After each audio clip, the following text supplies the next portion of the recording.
son vaxtlar belə gülməli, ironik bir hal olur. Bir neçə dəfə icraatında iş var, ona görə. Bəy və xanım münasibət qurur.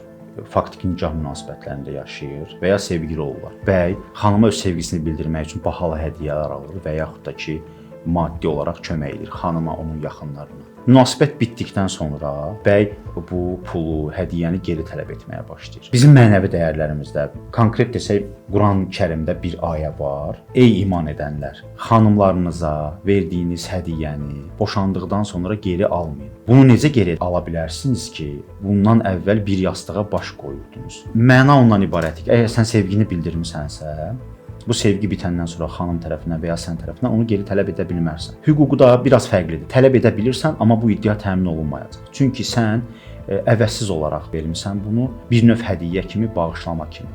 Bu kimi iddiaların perspektivi yoxdur, dəyərli kişilər, bəylər. Bu iddianı verirsiniz, bu bir ayıb olur. Sonra təmin olunmayanda olur 2 ay. Sevin, sevginizi göstərin, amma münasibət bitəndən sonra onu nifrətə tez çevirməyin.